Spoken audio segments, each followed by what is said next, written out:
Oi gente, tudo bem? Eu queria iniciar o programa de hoje dividindo com vocês uma experiência que eu vivi aqui no meu bairro. Embora eu saiba que o perfil do nosso programa são perguntas e respostas, de todo modo eu queria introduzir o que eu vou falar agora e já me explicando por que o formato vai ser diferente. Não deixa de ser uma pergunta e uma resposta, embora a pergunta não tenha sido dirigida, mas eu vou lhes descrever uma cena. Estava eu caminhando no entorno da minha casa e pude me deparar com a seguinte cena. Um pai para na porta de uma escola para deixar a sua filha. Onde eu me detive nessa condição? Me detive no seguinte: ele para, desce, abre a porta, pega a filha no colo, tira da cadeirinha, põe no colo. Ela deveria ter aproximadamente uns 5 anos, aproximadamente de 4 para 5 anos.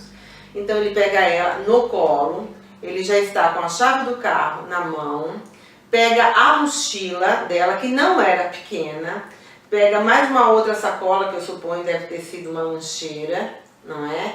E anda ao longo de uma calçada até chegar na porta da escola. Na porta da escola, ele toca a campainha.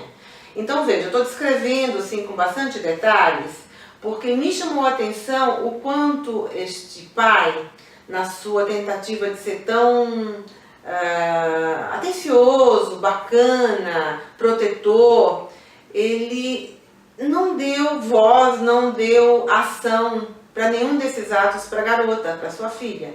Então ele fez tudo isso e ainda tocou a campainha.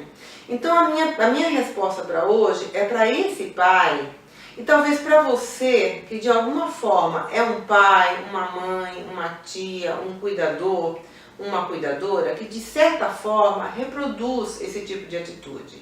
Então quando a gente pensa que poder dar tudo pronto é uma atitude bacana, mas vamos pensar que também pode ser uma atitude de tirar do outro a autonomia, a independência, a capacidade de também fazer algumas coisas, né? Ou seja, eu estou falando de superproteção, né? Que chega a ser um amor sem noção. Porque superproteger é a mesma coisa de dizer que há um excesso em tudo que se faz. Como, por exemplo, o excesso de amor. O excesso de amor também faz mal, porque muitas vezes a gente precisa dizer não, né? E esse pai em especial me remeteu a essa necessidade de poder falar desse tema com vocês.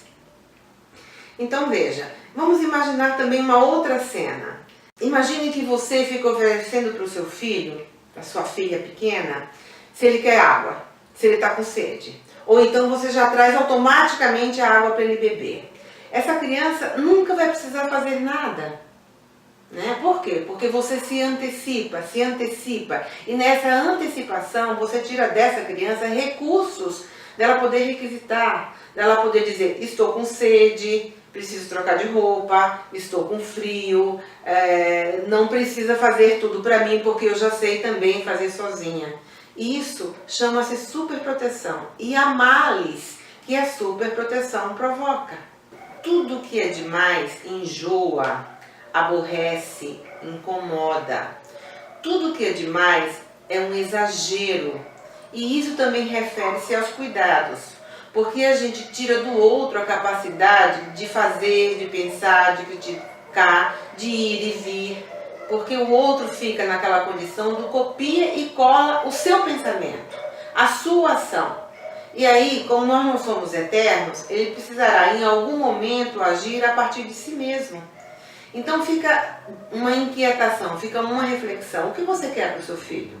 Uma criança dependente que também se tornará um adulto dependente? Sabe aquele ditado, Maria vai com as outras? Ele poderá se tornar um adulto onde ele não se coloca porque ele não foi autorizado, ele não foi formado para ser uma criança que também passa a pensar por si mesma. E aí ela tem a sua postura, a sua crítica, a sua condição de estar no mundo. Porque se ela fica no copia e cola, quando você não estiver por perto, ela vai copiar de quem? portanto ela não vai se colocar nunca, né? Então pense nisso. Foi a partir da cena desse pai que eu descrevi que eu fiquei pensando o quão importante seria podermos conversar a esse respeito, do quanto estar numa bolha, do quanto colocar nossas crianças, nossos alunos, nossos sobrinhos, afilhados, enfim, numa bolha, faz com que ele entenda que o mundo é assim, né? Que o mundo é uma proteção eterna, que o mundo vem sempre de um modo gratificante e quando ele ouvir um não, ele não vai conseguir dar conta da frustração que ele terá que administrar. Porque viver a frustração é uma das condições básicas da nossa vida, básicas, né? Desde a amamentação, a criança já vai entendendo o quanto ela pode ser enfrentadora no mundo ou o quanto ela tem que se encolher. Porque o peito, o aleitamento, vai dando essa informação, né? E isso vem a partir de nós. Esse tema a gente vai continuar no próximo programa, tá? Porque a gente tem muito mais coisas a falar sobre os males da superproteção. Aguardo vocês lá, não se esqueçam de se inscrever no nosso canal. Muito obrigada!